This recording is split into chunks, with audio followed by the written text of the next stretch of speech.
A pretty good challenge for you guys to start. Well, first of all, we've got the SEC honor at stake here.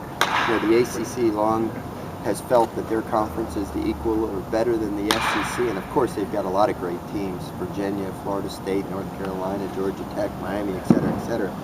But we're pretty proud of the SEC and what we throw out there every weekend, every team.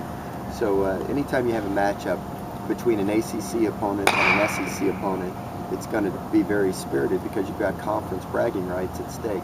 Maryland is an up-and-coming program. They've had, the record really hasn't shown it, but they've really improved their program over the last 3 years.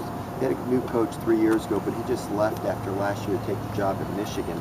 But he recruited really well. They started the season last year winning 2 out of 3 at UCLA in Los Angeles. UCLA went on to the World Series. So they started hot, but they lost a lot of tough games in the ACC, and so consequently their record was not as great as it needed to be. But they had a lot of big wins. So this is a very formidable opponent, a SEC caliber opponent.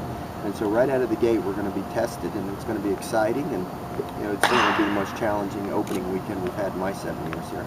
Coach, obviously it's cooled off a little bit this week, but how important was for your team was that mild January? Y'all were probably able to be out here for most of that. I'll tell you, the weather's been a little bit strange from the start of the semester. We started out with those 7 or 8 straight gloomy days where the rain was out every day and there was no sun. So we didn't get to get onto our field until the 4th day of school that Thursday. And then we had beautiful weather for about 2.5 weeks. And then we had about 3 or 4 days here where it's been kind of chilly and rainy.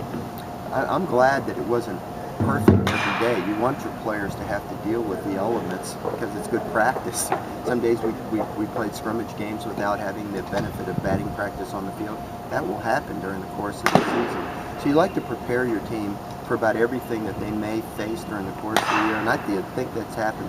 I said to our team yesterday after practice was over, I've been doing this for 31 years, so this is my 31st opening day. I don't ever recall having a team feel that we had a team as prepared as this team is to start a season. These kids are, they've been exposed to about everything they need to be exposed to. They're all playing well. We're relatively healthy, and it's time to line it up and play. Just got to work the kinks out first. Like the guy in the press box, you mean up there? How long? Was that what you were talking about? Okay. How long do you think it'll take you to get adjusted to the different style of team this is and how you want to manage offensively? You mean our team? Yes. Oh, I'm already adjusted. There's no period of adjustment. We've got good balance in this team. This is the type of team I love to have. We've got left-handed hitters. We've got right-handed hitters. We've got speed. We've got some power. Everybody's a good defensive player. We have a pitching staff that's going to pound the strike zone. Your team is never perfect. As a coach, you always see the weaknesses of your team. Other people may look and evaluate your team and say, boy, that's a great team, but you always see the weaknesses that your team has. Hey, I wish we had Kevin Grossman. I wish we had maybe another left-handed batter too in our lineup. So it's not perfect, but at the same time, I think it's a pretty good team. I like our pitching staff. I like the experience of it. I think Nola and Eads are top-end guys. And although the rest of the team I don't think are the rest of the pitching staff are not first-round draft choices, they're all veteran pitchers with good enough arms and good enough repertoire of pitches that I think they're capable of handling certain roles and being very successful in them. And offensively, like I said, I think we've got a very balanced team with speed and power. Most everybody runs decently, and they all play good defense. So it's a team. I already like this team. I haven't played a game yet.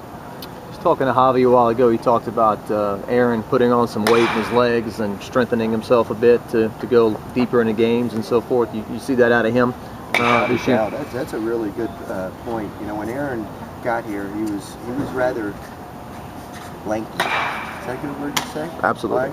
I don't want to say he was frail because he certainly was, and he had a good arm.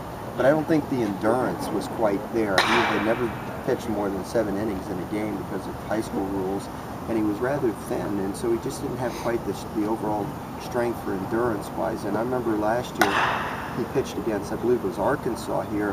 He put so much into it every pitch. By the 7th inning, he was virtually exhausted and his shoulder fatigued, and we had to shut him down for the next weekend when we went to Florida. I can't imagine that we're going to see that happen now. He's grown, he's a man. He's put on probably 25 pounds since he's been in school here. Talk about good weight. We have a great strength and conditioning program led by Jeremy Phillips. John Michelini, our trainer, has been watching over him like he's his own child. And he's throwing the ball well. He's throwing the ball hard, I mean, we haven't tested his endurance in the preseason. We'll build that up as time goes on, but I'd be very surprised if he wasn't capable of giving us 6 to 8 innings on every outing.